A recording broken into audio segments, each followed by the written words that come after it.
everybody, welcome back. My name is Abby. I'm with Fitness is Medicine. Today we're going to do another great strength training workout you can do in your home with minimal equipment, easy to follow directions, and minimal space, just like every time.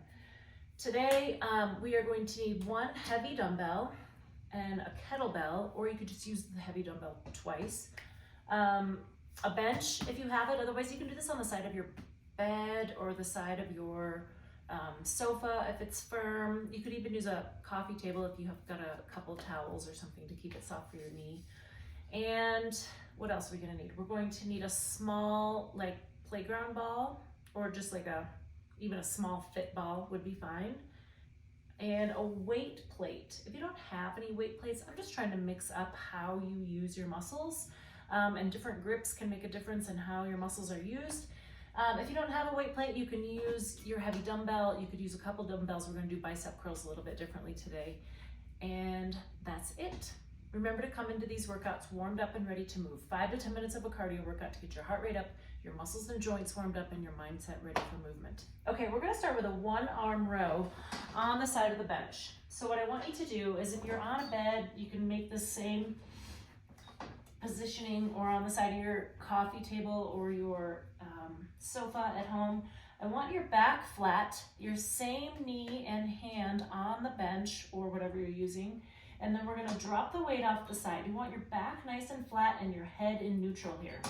So we're going to keep that all in neutral, drive your elbow towards the ceiling, and slowly lower. Now I'm keeping my back nice and flat. I'm not letting this dip below here. I want my shoulder to stay in place. Keep your tummy nice and tight. Make sure you're breathing. 4. Now lower that weight slowly. Resist gravity. 7, 8, 9, and 10. Okay, good. Now I'm just going to turn around so I can use the same side. Make sure your back's nice and flat, shoulders down and back, head in neutral. Drive your elbow towards the ceiling. Make sure you're breathing. Nice and slowly, especially on the way down. 6, tummy nice and tight. Back flat. And rest. Okay, good. All right, I'm going to push my bench out of the way here. You can use that weight again, or you can use a kettlebell. We're going to do some squats. So I have my kettlebell here. Make sure you pick up weights and set them down with good form. So I want your feet nice and wide. You can even turn your toes out just a little bit. We're going to drop that weight between your feet. So think about sitting back into your heels. And then as you go to stand up, squeeze your glutes to help you. So you're initiating that for upward motion with your glutes so that everything works correctly. Now, if you can't go down that far, you can even just go down to here and still squeeze your glutes on the way up. 7, 8, weight back in your heels. 9, and 10. You can always do more or fewer depending on where you're at with things. Drop my weight with good form. Okay, now I'm going to grab a weight plate. Now you can use that kettlebell. You could use that one dumbbell that we just used. I'm going to use a weight plate to do bicep curls today. Just mix it up. You know, when you're carrying things and doing things around your house, you generally don't have perfect little handles that dumbbells and kettlebells and things offer.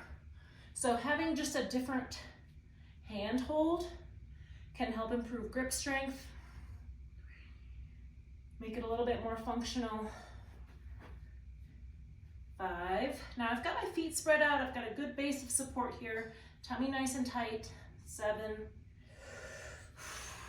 8. Make sure your elbows go as straight as possible here at the end.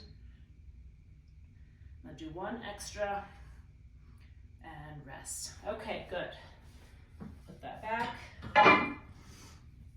Now we're going to do calf raises. So this one may not seem like a very challenging one, but it's really important for balance. It's important for keeping those feet and lower leg muscles strong. Go ahead and hang on to something, even if it's just a little bit, because I want you to go up as high as you can on those tiptoes and then slowly lower back down. This is working on foot and toe and ankle strength along with your lower leg strength, your gastroc, your calf muscles. Having strong lower leg muscles helps with balance.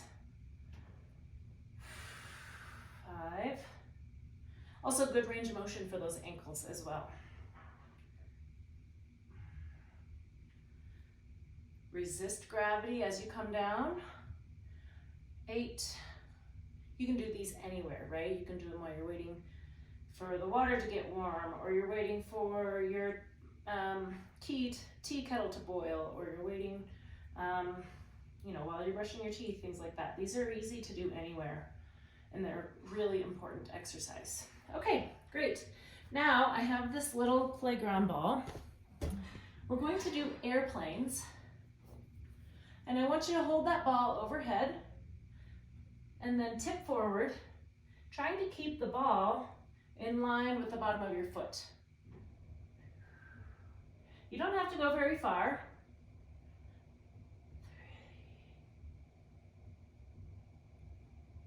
3. Keep your tummy nice and tight here. What you want to avoid is you're here with the ball and then your leg comes out and then you're trying to move. You want to try to keep all of that in line, just like one of those little birds that kind of does this motion. All right, let's switch legs. Now you can either do a certain number of these. If you're doing them nice and slowly, I think 5 is plenty. Or you can do them for 30 seconds. Oops.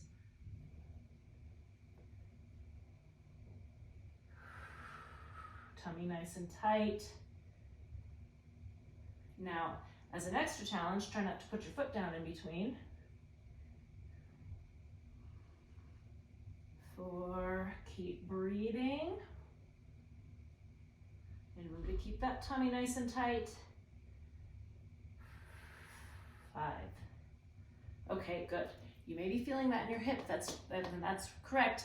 That's a good hip stabilizer in addition to balance.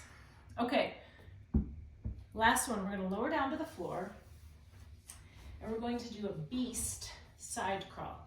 So a beast is just simply when you're on your hands and knees, and then you lift your knees up like this. So it's not very high. You want to try to keep your back flat. So it's common to kind of get out here like this, but you want your hands directly beneath your shoulders, your knees directly beneath your hips, and then you're just going to curl your toes under and come up like this. Now what I want you to try to do is move to the side and then move back. So it's just a couple hand moves, like 1, 2, 1, 2. Now if you need to rest, that's okay. This is actually a huge full body exercise. You're getting your core a lot. Let's go back and forth 2 more times. 1, 2, 1, 2. Rest if you need to. 2. Okay, good.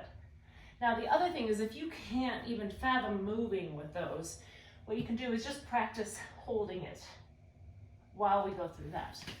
Okay, go through these 1 or 2 more times all the way through. Add a little cardio in between, and then when you're all finished, go ahead and do a good cool down and stretch. If you have any questions or need any modifications, please feel free to reach out either privately or in the comments. Otherwise, have a great workout, and we'll see you next time. Thanks, everybody.